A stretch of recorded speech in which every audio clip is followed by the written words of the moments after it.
Our egos make us behave in all kind of different ways. And when we expose that kind of negative behavior towards the mother in front of the child, that's one of the greatest mistakes we make. Hard to recover from.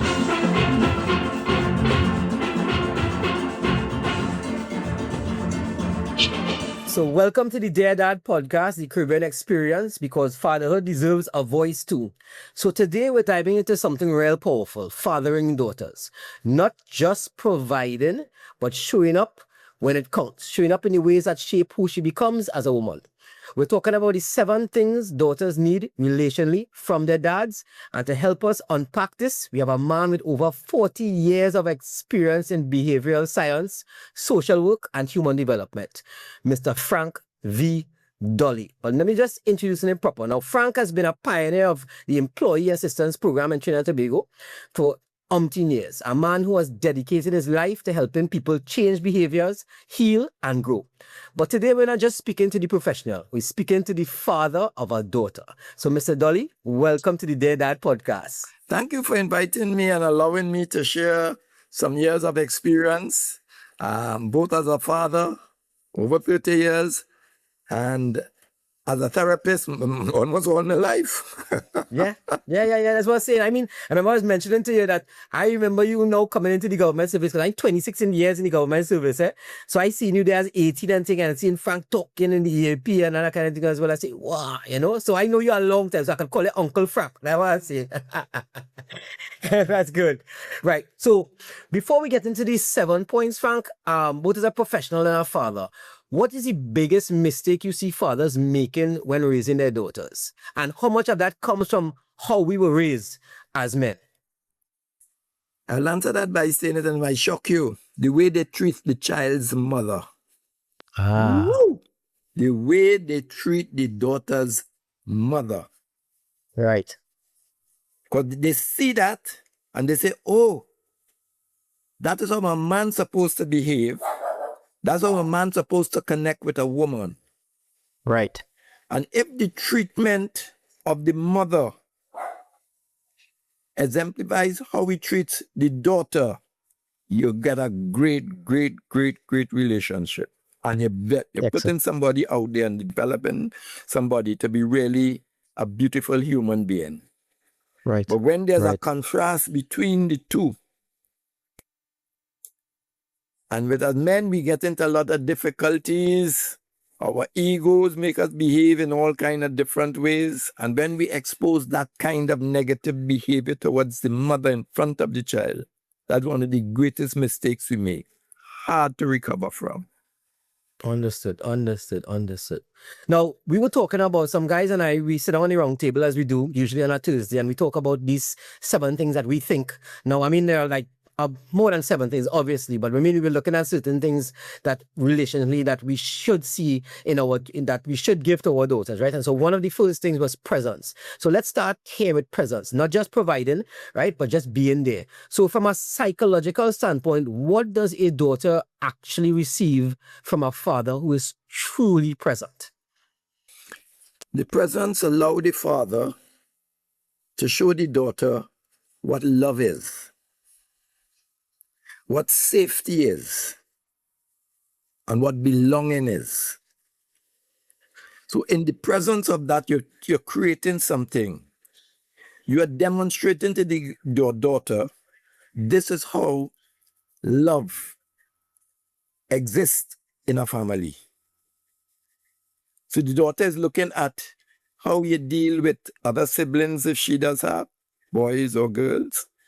Yeah. And most of all, how you demonstrate love to her mother. Yeah.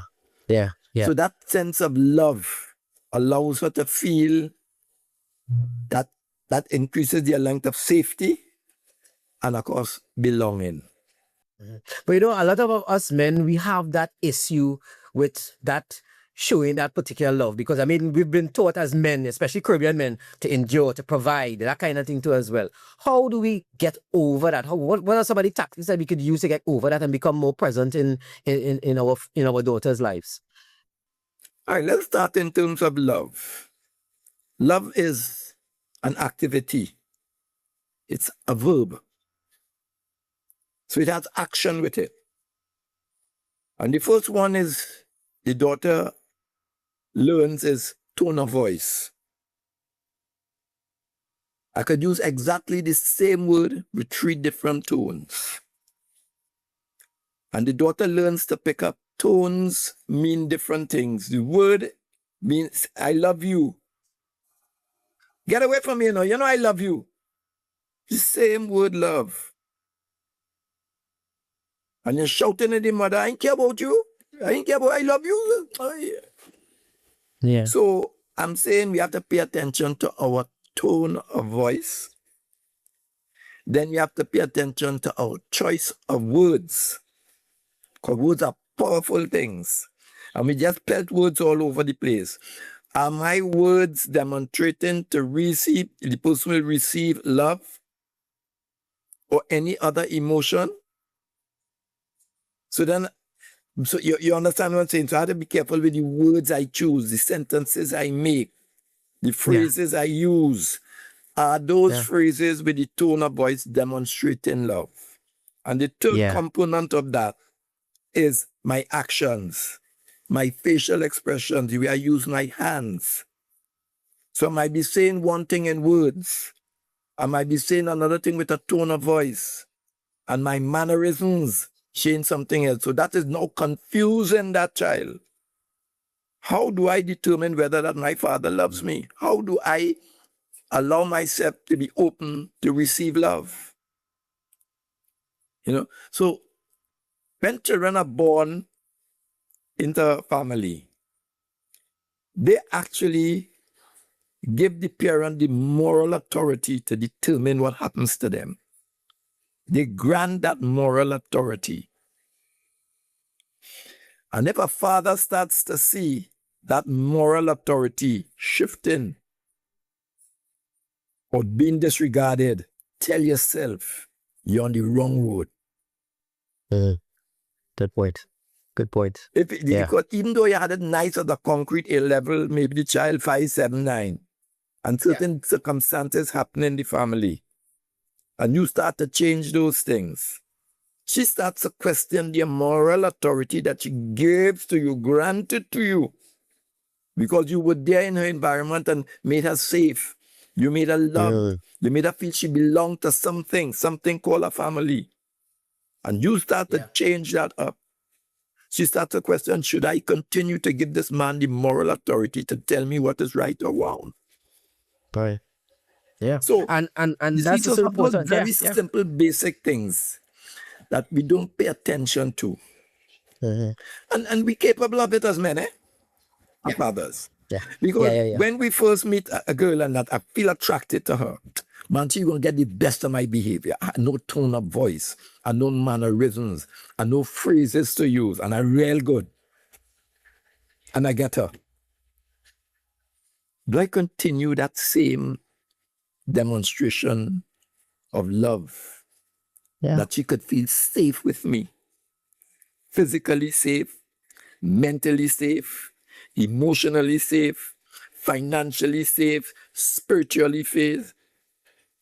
That's when we talk about safety, Right. Safety, not that my father will come and beat out everybody. That my father, when I am with him, I am mentally safe because I could express myself and he will understand. I could share And my that is actually emotions with my thing. father. Father, And normal. he understands. It is safe to do that with him. When it comes to finances or social activities, I could be safe with my father. I could go to him and express anything. To what extent we pay attention to that? That thing called safety. Safety. And actually, that's the second thing that we identified was called emotional safety, especially. So we say, and this is something that men struggle with a lot, especially Caribbean men, we struggle a lot at creating that emotional safety. So why is that so critical that a daughter feels emotionally safe with her father? It usually comes up when we're trying to correct our daughters. And usually when we get into the correction part, it's because the mother has tried something and then they invite us in. That shouldn't happen, but we could talk about why the mother has that emotional connection and so on before we get it and so on. Yes. But just think of it in this way. I come in after the mother is fed up or things like that, or I observe something that is way wacky. Right away, as a male, my voice gets harsh. My tone of voice is an order, a punishment, just my tone of voice. Can I develop the tone of voice, the choice of words, the mannerism that demonstrates love and that you are safe when I'm correcting you? I'm not getting away that you should not be correcting. You have to correct. We have to set boundaries. We are the teachers of boundaries for our children, especially our girl children. Yeah. So that when we're doing that and I'm correcting and the child only feels pain, shame, doubt, guilt, not love, the message is lost. The message is lost because that child going away with fear, guilt, shame, doubt, rather than, I just learned something from my father. I just learned that I extended myself past a boundary that is set for my safety. I'm doing something to the sense of belonging in this family. This family has a way of behaving, and I've done something violating that. Ooh, wow. Yeah. But only hearing anger. I just imagine Are these some of the consequences? Because, like, what is the damage that is done? What is some of the damage that is done when she doesn't feel safe expressing herself to us as dads then? You know, what kind of damage is done? Sense of self. When somebody feels shame, the sense of identity goes down. And then you tell them, come on, be confident, you can do it. How could I do it? So the words now don't make sense. Where's my self-esteem? It's gone down. If at that time the child is going through some kind of emotional state, and I like to call the emotional bank, withdrawals come in. And the father comes and adds a big set of withdrawals to the emotional bank, then you're bankrupt. Yeah. Rather than saying, hey, you messed up with this. Let's see how we could correct it. You're a good girl. You have very good qualities with you. So I start to build some deposit in your emotional bank. Once I could build that, and then I could do things that may cause a withdrawal, but it's a withdrawal that is an investment for you to be a better version of yourself. Right. Good. And I think those things are things that we're not really taught that, eh? We really not taught that. Whew. Yeah. You know? So I'm not going to quarrel and condemn men for it. We were not taught that. Our socialization was not that. Yeah. But we can definitely educate ourselves on that. And that's what we kind of trying to do here at the Dear Dad podcast project, man. Yeah. So, I mean, all right. So, like, let's talk about some of the positives of affirmation and validation. What's important in that? Because I know our father's word can build or break our daughter's identity. And because of that relationship and how they look up to us, like you said before, you know, and they look for the father for that kind of affirmation and validation, that kind of thing.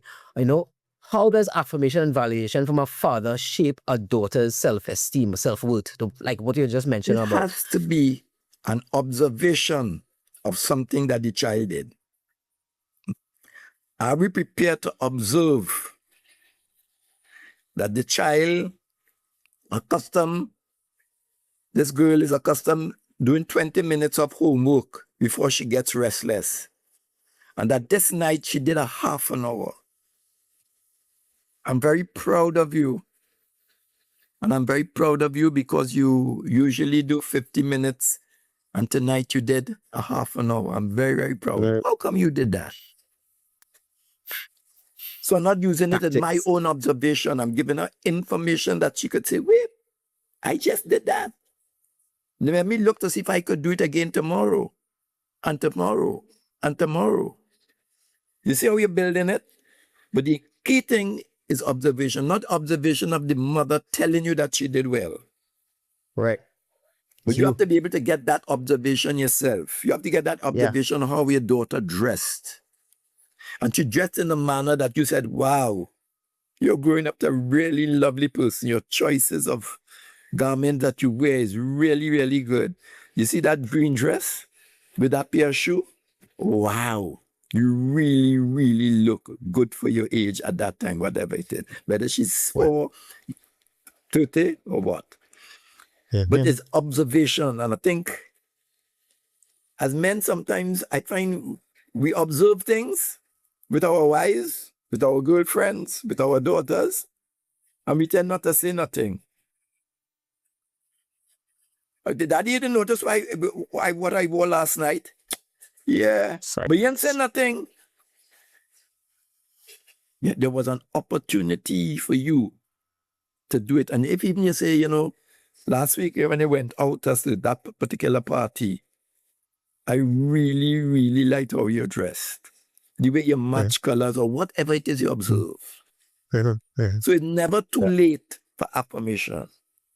Right. It could come days after, but once it comes and you could describe it, I ain't mama guying you. I ain't trying to make you feel good because your mother just quarreled with you. Or you come home from school disappointed with something or from work, wherever it is. That's not why you're doing it, because I have observed this. And that's the direction I want you to go in. Yeah. Yeah. So again, that whole sense of belonging, this is how this family behaves. I'm sure about it. I'm sure that the way I see you treating my mother and my siblings, we good. We could even have a quarrel. We could even get vexed with one another. And I feel safe that this is not going to mash up. Rather than going to sleep. And I don't know what's going to happen in the morning. I don't know if daddy will be here. I don't know if mommy will be here in the morning. Yeah.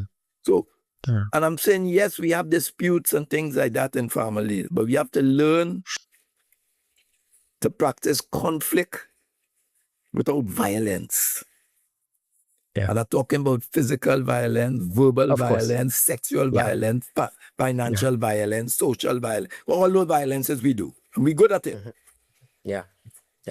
Yeah, but I mean, as men, I remember we stand out as the protectors, right? That's how we have naturally been bred to protect that kind of experience that we've had as Caribbean men. We stand out to protect. So one of the things we were thinking about was protection, but like what you mentioned before, talking to her about how she looked good in the dress. Is it that sometimes men feel like maybe I'm going to be too controlling? How do you manage that? Because that one is kind of tricky. Protection without becoming controlling. How does a father strike that balance between guiding his daughter and not suffocating her growth?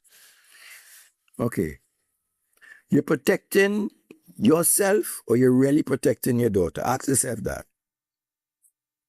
Okay. Yeah. Yes. The world it is today, if my daughter is going to go to a party, I want to make sure that she's safe to leave my house, she's safe where she goes, and she's safe where she's come back. Let's start with a discussion. How you get in there? And we could analyze safety. Right. When you get there, who will be there and how you're going to interact? Again, get parameters. And then how you getting back home? Then the girl could come and say, depending on her age, that so-and-so mother is picking up the girls and taking us there. And her father is coming back for us at 1 o'clock or 2 o'clock. That's a little late for you, you're only 12. Is there anybody else that could bring you home by 11? The party starting at 7, 3-4 hours is a long time. I notice your even span, you get fed up after 2 hours. So if you are there and you fed up and you have to wait till 12 o'clock to come home, then you're going to handle that? I know, Is there anybody else? No, I don't know anybody else, But you really want to go to that party? All right. If they let them take you, I'll come for you 10:30. You understand what you just did? In terms of protecting, I am protecting. And Without in being the over controlling. protection, Yes. I am helping my daughter to develop boundaries through the discussion. If I realize that I didn't want her to go because I didn't have any old information and I had that, then I banning her from something that she said she really wanted, and I have not discussed with her the boundaries that she needs to set up to be protected, whether I am there or not. Yeah. Yeah. Well, Frank, all right. So some of us men, and like I said before, there's no real recipe for this thing, right? Let's try and educate some of the men in terms of like what are the signs that a father has crossed that into control that we may be oblivious of. What are some of the signs that a father has crossed into that particular realm of being over controlling? What are some of the signs that we should look for? The sulky face from the daughter. It starts with that. The lack of feeling loved. Daddy becomes something to avoid.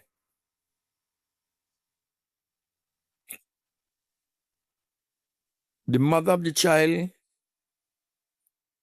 presenting you with information that suggests you're more controlling than protecting. So we have avenues. Yeah. Do we listen to them? If once we listen to them, there's a discussion can take place. Could have a discussion with the mother. But you let this child go, you ain't see what's going on out there? She gonna take a taxi, 2 o'clock in the morning? What's wrong with you? No, it's not a taxi she's taking. Basically, what they have done is hired a car and they're splitting the cost with the car. But nobody tell me that. You did not. All you hear is a taxi, they're going in. You don't realize that they have all those kinds of things available now that they probably didn't have in your day. Yeah. So you can't even figure that that's what they're doing. Then you say, oh shoot, nobody tells me. Because you had the discussion with the child's mother on her observation, you get that. You have discussion with the child, you're really sulking with me, you're real disappointed in something. What is happening? That they really want to go to the party. Let's see how we can make it happen. And I know I said no. And try and convince me now that everything is all right. Yeah. So again, discussion. You know, man, already, we quick to make a decision. Back, no. No discussion. I want to, and we have this thing, women has talked too much. The mouth is just run. We don't listen. You know, so we have to be able to pause a little bit and say, yes, let me get into the discussion. Something they're telling me, I don't see it. Help me to see it. And in helping you to see it, they might be able to see that they really should not be doing what they're doing, whether the daughter or the mother or our elder sibling. Oh, should we have a discussion? Do we want to take time to have that kind of discussion? If we do that, we bring in sure that love exists in this house. Yeah, people feel safe to be part of this house, and they know that there's a belonging. And once you have that sense of belonging, you conquer the world, you know. Yeah. Because you know that I have to contribute. And when I contribute, if I give all I have, the whole will take care of me. That belonging. So confident inside of here. But if I'm not too confident that I could talk mentally, share my views, or I can't share my emotions, or I can't demonstrate certain actions, I'm a person. That's real solid. Yeah, that's real solid, Frank. Yeah, And some of our sure, children are actually telling us that. They're living in a prison. You know? Yeah. Then again, we have to be careful about our own mental health. Mm-hmm. And many of us do pay attention to our own mental health. So we display anger and we just mashing up things with our family, particularly our girl children. Mm-hmm. Mm-hmm. Men supposed to be able to deal with anger, and we bring up our boys to be able to deal with anger and for something like that. We bring up our girls to be very tender and very caring and taking, risk to love. Yes. So That's the kind of thing I am seeing and hearing. Things we look for. Yeah, sure, man. Yeah, yeah. You know? Yeah, okay. As a father So, of my own, myself, yeah. Mm-hmm. I became a father after 50. Wow, okay. So I had a lot of experience with my friends. Yes. So by the time I had children, a child, my friends had children 20, 25 years old. Right. So I was able to see the things, and I was Uncle Frankie. Yeah. And they will come to me when they're having difficulty with their mother or father. Right. Sometimes professionally, sometimes just as Uncle Frankie. Okay. And I decided very early in parenting my daughter, and must say about when she was 3 or 4, I came up with this thing: you could ask me for anything, and I will do all in my power to give it to you. Once you could convince me that what you're asking for is good for you. Yes. Yeah. I had up the same thing too as well. Yeah. And many times my daughter will come and when she started, Daddy, don't worry. Yeah. But when she has a good one, she's there. Giving me all the facts and all the information and things. Yeah, I tell my daughter, you come and with a SWOT analysis. You gotta come hard, you gotta come strong, you gotta come and prove that this thing is good for you. And I learned to, as she goes along, to help her to articulate the points that she has, to examine her own points, to see where they could become stronger, where they are weak and invalid, to dismiss them. So those are the kind of, again, is a whole teaching, growing process. Process. I took on the role that I'm a steward. God has presented his child to me, and I'm the steward. I don't own her. I've been privileged to be able to be given this child to guide her, and I will do the best of my ability. Yeah. It's not mine to I bring you in the world, I could take you out of the world. I didn't bring her in the world. And I have no intention of taking her out of the world. Yeah. So sometimes we have difficulties and we have challenges. We have had many challenges. Sometimes you get to say, okay, let's take a time out. I've thought about that, taking a time out.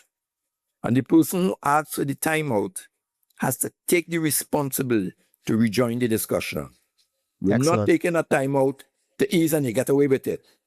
That's you're some solid taking advice, a time Frank. out and you go and you manage your emotions. You develop your mental capacities to be able to present your information. You look at your tone of voice, your mannerisms, your choice of words, and you come back. Nice. Excellent. Yeah, So, yeah.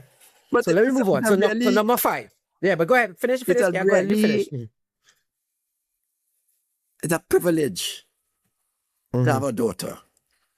Yeah. It teaches you so much about yourself. Trust me. It's paying attention to the little things that she does. Her facial expressions tells you so much about how you are coming over. Yeah. And how positive it is that she's receiving or negative she's receiving where you coming from. Yeah.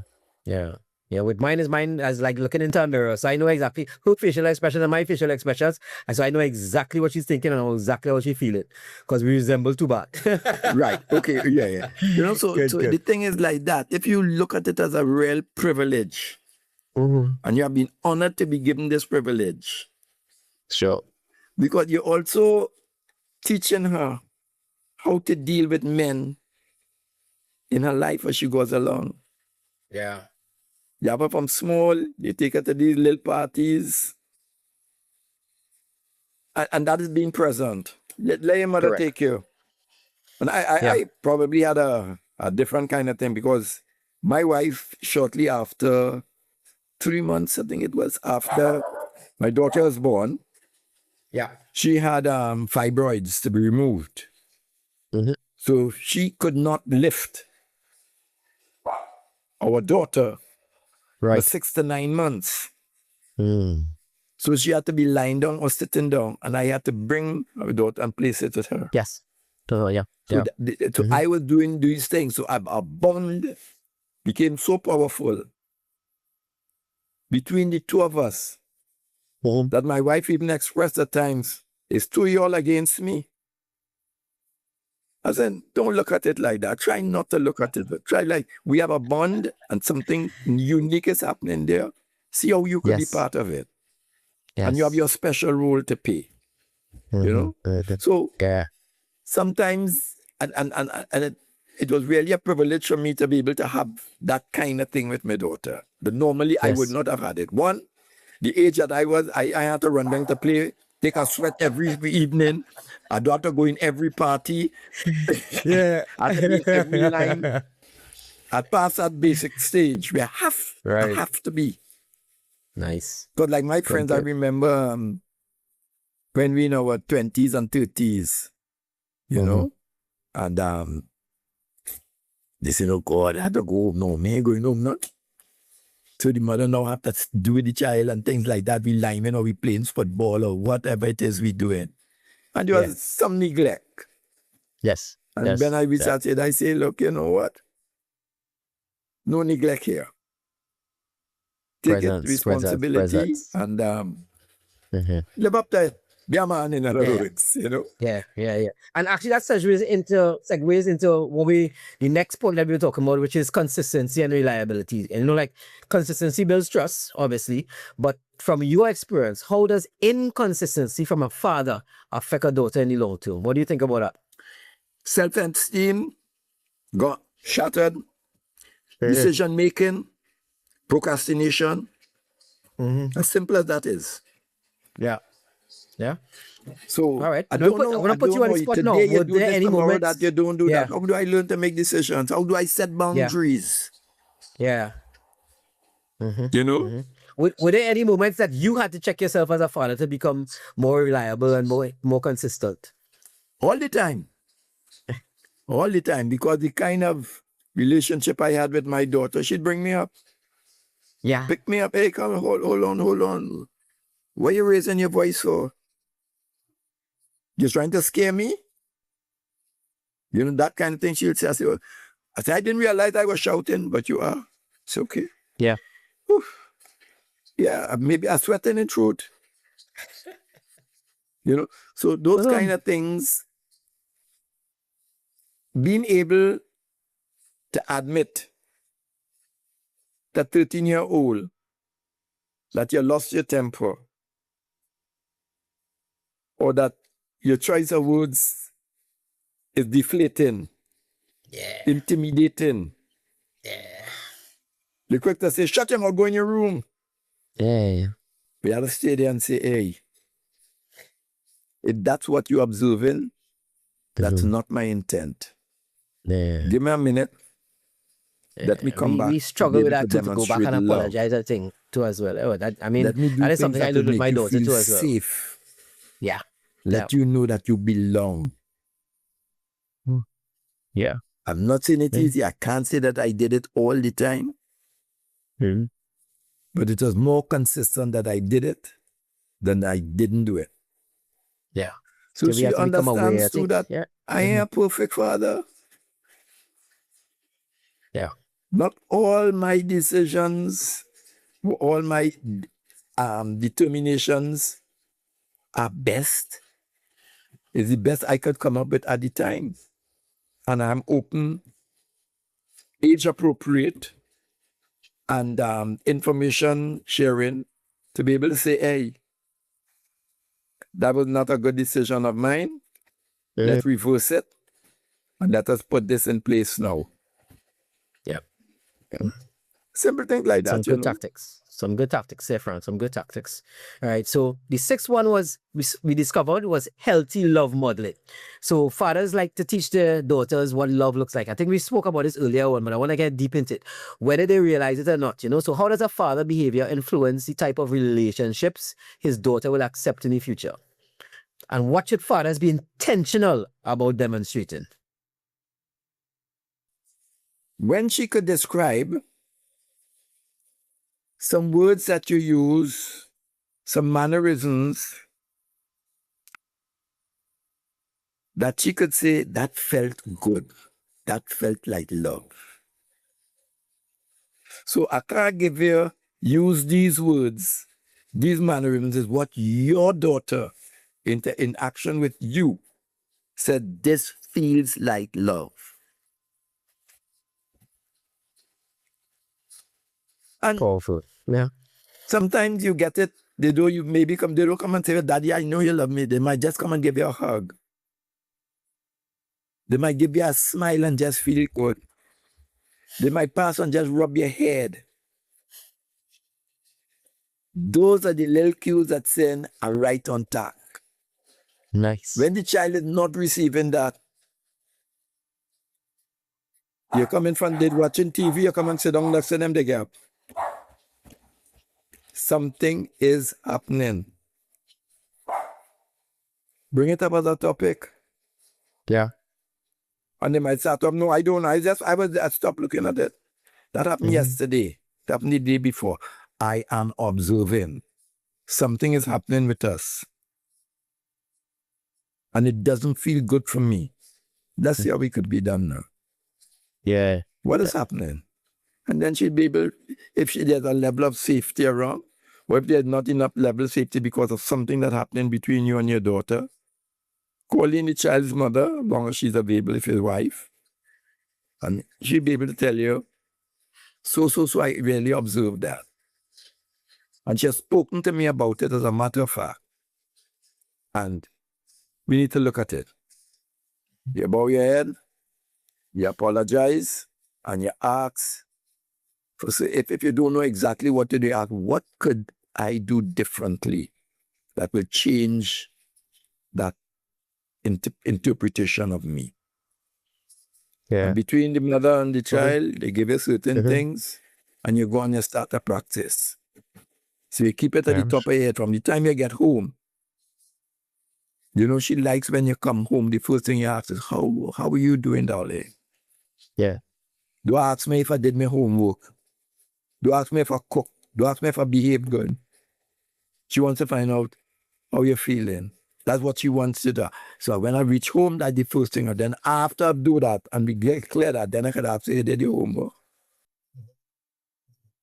So what do you think that the extent of that they look for in their relationships in the future? You think that how we ask those questions in terms of those questions which we just said then, when we come home and that kind of thing, you think that that forms a certain type of character that she will look for in for example, to my daughters say, in their future partners, in their husbands, in their boyfriends, that kind of thing? How important it is that we sort of mold that? You have to do through observation. It's very, very important.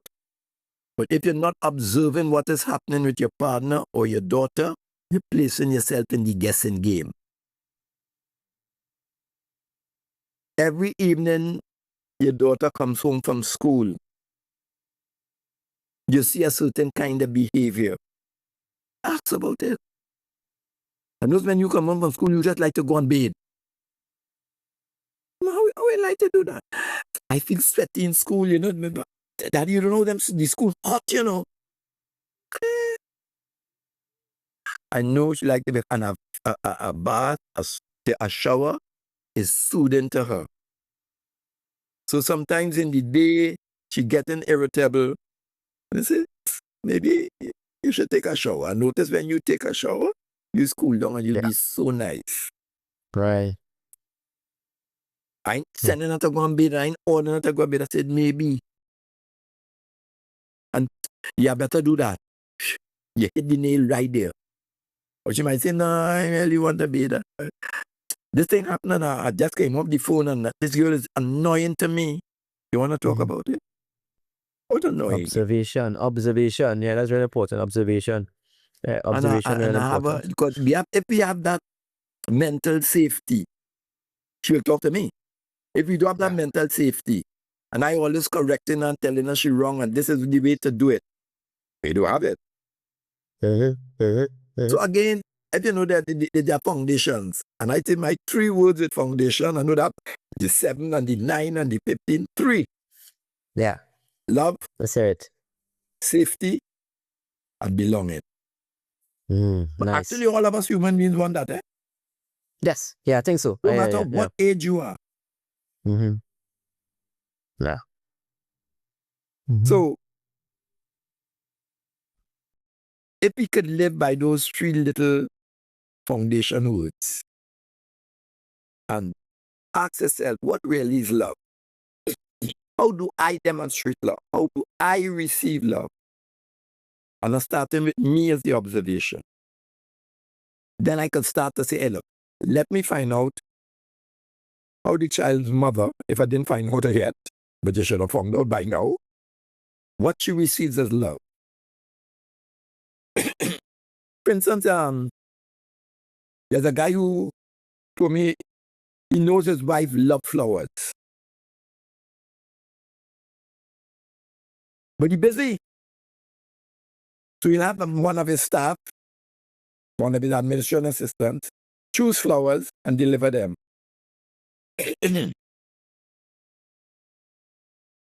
Not paying attention to what kind of flowers Flowers, will yeah. say, Yeah. I love you. Yeah. 2, that if he chose the flowers, she know what he will choose.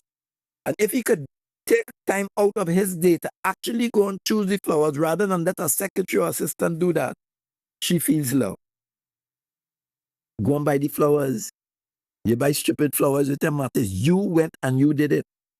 And she would tell you then what kind of flowers might be best if you're buying a bouquet again. So you just learn something. Yeah. So again, it's the whole thing about allowing ourselves to observe ourselves in terms of love. Right. In terms of Right, safety, what makes me safe in a relationship?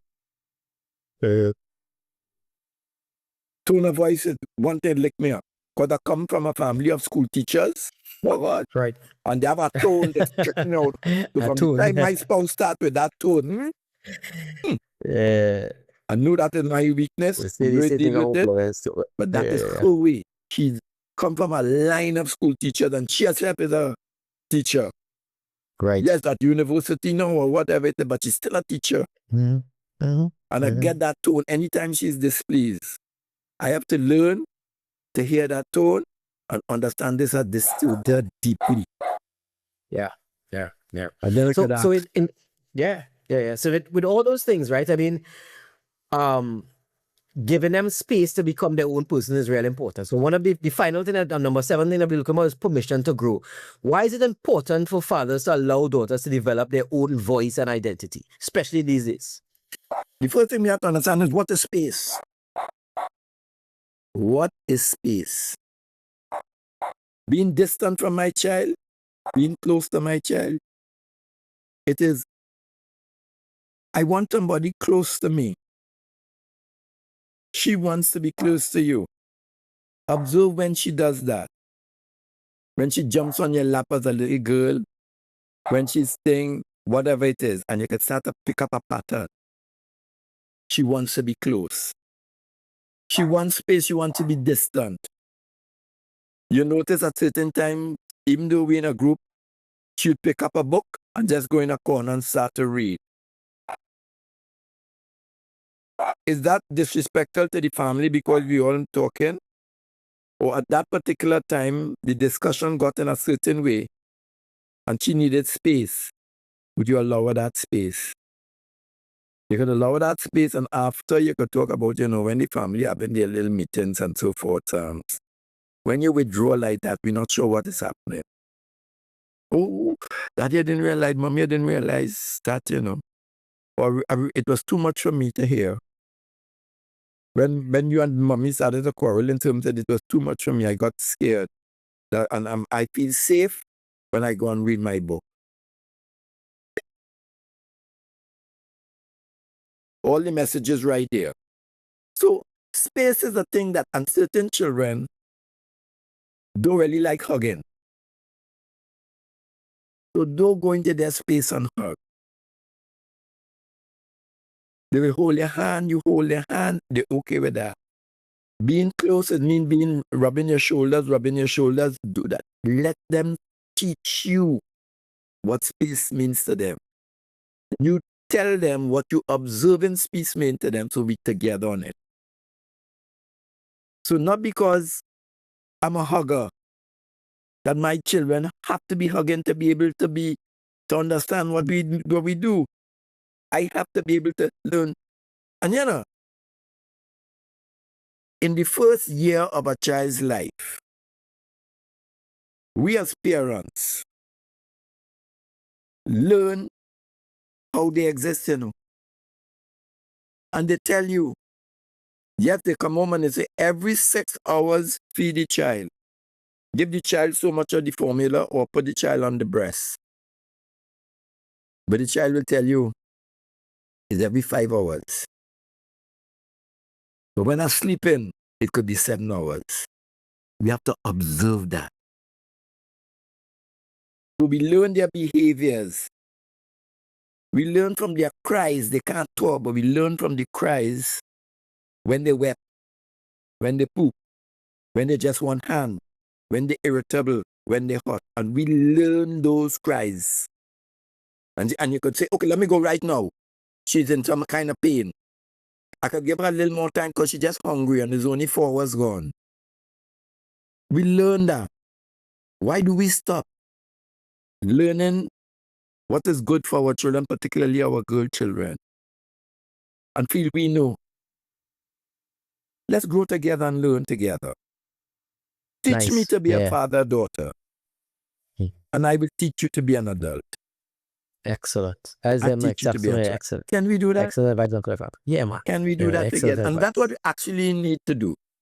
Let's learn from each other. Don't feel that there's a little infant coming to the world, 5 years old, and therefore I have to tell them, I have to set boundaries and discuss boundaries, what it is. Yeah. When do you feel safe? Why have boundaries? It's got for you to feel safe, physically, mentally, emotionally, to feel safe. So let me learn that from you, what makes you safe. And I will teach you what makes me safe. So together what makes mommy safe. So we have a family, we have what is safe. Yes. And we create it in that kind of way. Yeah. Yeah. Nice, my Uncle Frank. Nice. All right, so let's kind of wrap up now. But for the fathers listening right now who feel like they may have fallen short of all the things we just discussed here, what would you say to them today? You're not perfect. Accept that you didn't do it as well as you could. The little tips that you got from me and that you got from your friends, just take 1 or 2 and just practice it. With just Excellent. 1 or 2 little improvements, you will see the difference. Your children will give you, your daughter will give you back the feedback that, hey, something different is happening. Maybe I could start to feel safe with you. Sometimes I could share my thoughts with you. I could hug you. You know what I feel about space. You know where my mind goes with everything. I could trust you now. I could understand that you're not good at loving, but you're doing your best, and I could accept that. Hey, thank you so much for that, man, Uncle Frank, man. That was real good. A real good session. I really enjoyed the session. This was real nice, man. I tint on this. I get some notes from this too as well. You know, like today's conversation reminds us that, you know, fatherhood is just not about provision. It's not about presence. It's not about influence, legacy. It's about showing up, you know, like showing up for our daughters, you know, and that kind of shapes them to be the woman that they will be for tomorrow, you know. So, I mean, I have to say, like, I mean, there's a call to action for all dads, you know. A lot of people are going to look at these things, and I hope they get a lot of points from us too as well. I would love the fathers to join this Dear Dad community. Reach out to us at deardadtt@gmail.com or WhatsApp 3330-DAD. And just remember that because fatherhood deserves a voice too, I want to thank Uncle Frank again for showing up for us here, giving us some pertinent points. And man, I really appreciate it, boy, Uncle Frank. And we'll see you again because we have so many other topics to discuss. And I'm going to bring you back on, maybe on one of the roundtable sessions. So we'll see you in person with the fellas and we can get on deep inside it, man. Yeah? Thank you for giving me the opportunity to share some of my experiences, both as a father and as a profession. And may we continue to build this country to be even a better place than it is right now. Yeah, man, Uncle Frank. Good words, man. So thanks a lot. Have a good night. Uncle Frank. You have a good night too as well. Take care. Bye-bye.